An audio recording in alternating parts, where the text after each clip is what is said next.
గుబ్బేళ్ళు అనే చందమామ కథ చెప్పుకుందాం. పూర్వం బస్రా నగరాన్ని ఖుస్రు అనే సుల్తాను పరిపాలించేవాడు. ఆయన ఆస్థానంలో అబ్దుల్ అనే యువకుడు ఉండేవాడు. నా అనేవారు ఎవరూ లేని అబ్దుల్ను ఖుస్రు తన గుర్రాలకు సంరక్షకుడుగా నియమించుకున్నాడు. అబ్దుల్ సుల్తాన్ గారి గుర్రాల సంరక్షణ చాలా చక్కగానే చేశాడు. కానీ అతను గుర్రాల దానా ఖర్చులో కొంత వెనకేసుకుంటున్నట్టు వదంతి వ్యాపించింది. ఈ సంగతి ఖుస్రు దాకా వెళ్ళింది.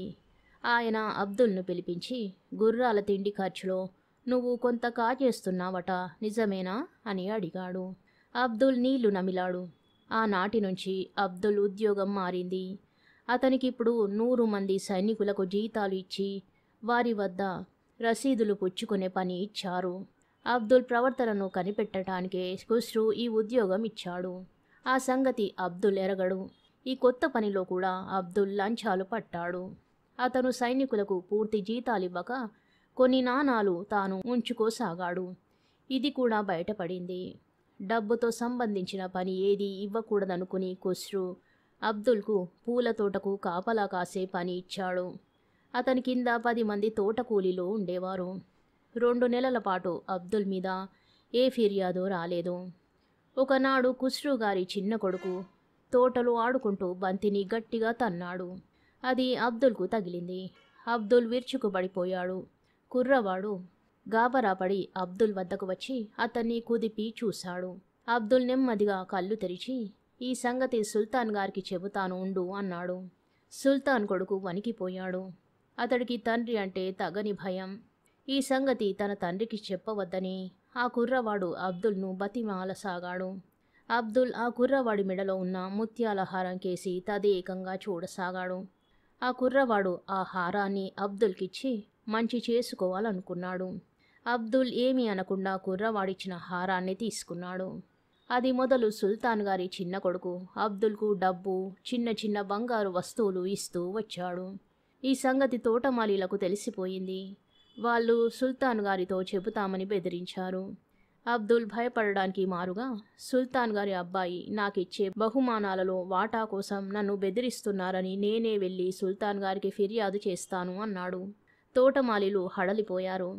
అది గ్రహించి అబ్దుల్, తోటమాలీలు తనకు నెలకు 2 రాగి డబ్బులు ఇచ్చినట్టయితే ఫిర్యాదు చెయ్యనన్నాడు. తోటమాలీలు అందుకు ఒప్పుకున్నారు.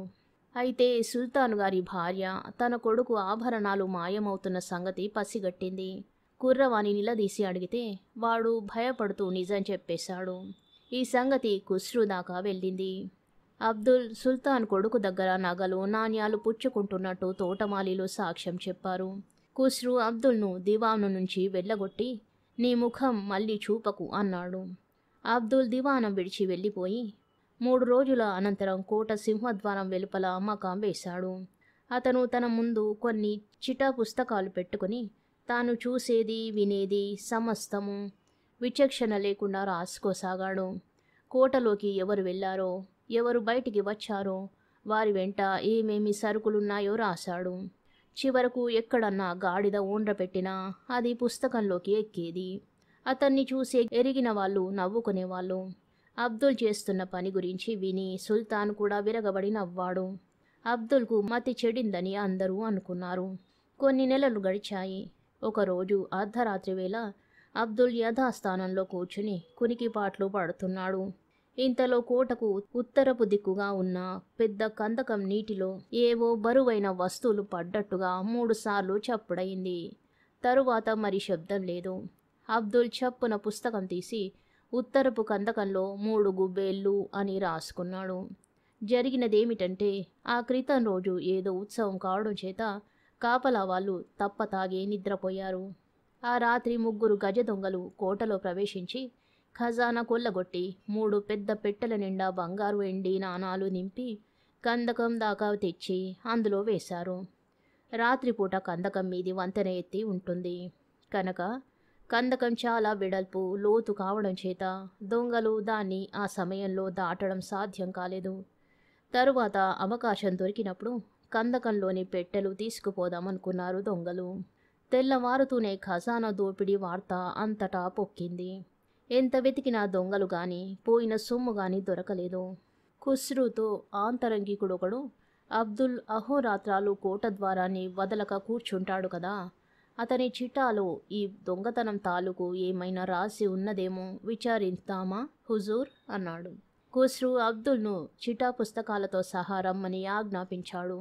అబ్దుల్ దొంగతనం జరిగిన రాత్రి రాసుకున్న దాంట్లో ఉత్తరపు కందకంలో 3 గుబ్బేళ్ళు అని ఉన్నది. అదేమిటో అర్థం కాక ఖుస్రు, ఏమిటి గుబ్బేళ్ళు అని అబ్దుల్ను అడిగాడు. హుజూర్, నీటిలో బరువైన వస్తువు పడితే గుబేల్ అని చప్పుడు కాదా, అలాంటి చప్పుళ్ళు 3 వినిపించాయి అన్నాడు అబ్దుల్. వెంటనే కొందరు మనుషులు వెళ్ళి కందకంలోకి దిగి గాలించేసరికి 3 పెట్టెలు దొరికాయి. వాటిలో పోయిన సొమ్మంతా ఉన్నది. ఖుస్రు సంతోషించి అబ్దుల్ను తన సలహాదారుగా ఉంచుకున్నాడు. కథ సమాప్తం. పట్టుబడని దొంగలు అనే మరో కథ చెప్పుకుందాం. ఒక గ్రామంలో 2 దొంగ వెధవలు ఉండేవాళ్ళు. వాళ్ళు తాము ఉండే గ్రామంలో ఎన్నడూ దొంగతనాలు చేసేవారు కాదు. దొంగతనం చెయ్యదలిచినప్పుడు సమీపంలో ఉండే ఏ గ్రామానికో వెళ్ళేవారు. ఆ 2లోనూ ఒకడు రంగడు అనేవాడు. వాడు దొంగతనంలో సిద్ధహస్తుడు. రెండో వాడు రాముడు, వాడి అనుచరుడు. ఒక రాత్రి వాళ్ళు పొరుగుల్లో గొర్రెను దొంగిలించడానికని బయలుదేరారు.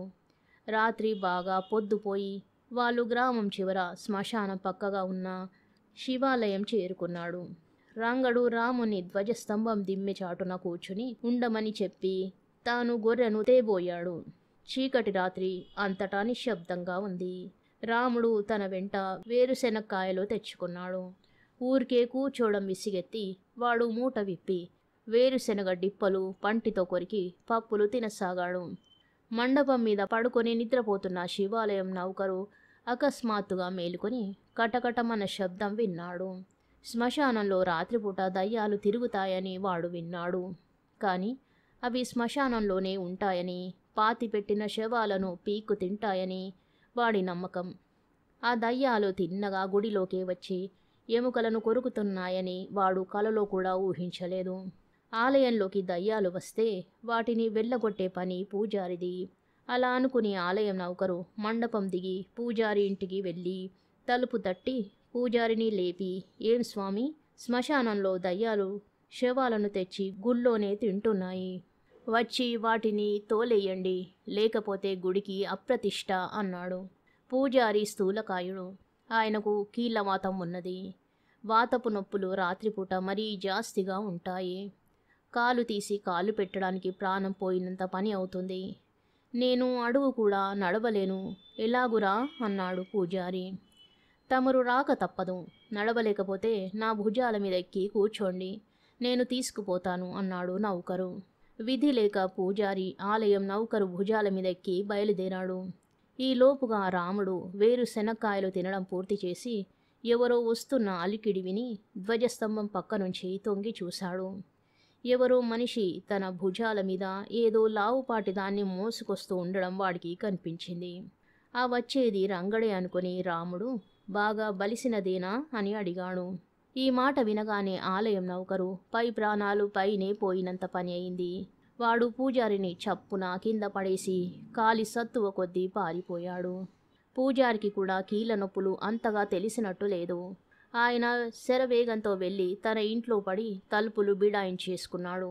తరువాత కొంచెంసేపటికి రంగడు ఒక చిన్న గొర్రెను తీసుకువచ్చి రా పోదాం అని రాముణ్ణి పిలిచాడు. 2 చీకట్లోనే తమ గ్రామానికి వెళ్ళిపోయారు. మర్నాడు ఉదయం ఆలయం నౌకరు ఊడుస్తూ ధ్వజస్తంభం వెనుక వేరుశెనగ డిప్పలు చూశాడు. వాడు కిందటి రాత్రి విన్న కటకట శబ్దాలు ఏమిటో వాడికి అర్థమైంది. వాడు ఆ సంగతి పూజారికి తప్ప ఇంకెవరికీ చెప్పలేదు. ఆ రహస్యం పూజారికి నౌకరుకు తప్ప మూడో వాడికి తెలియదు. కథ సమాప్తం. శుభం.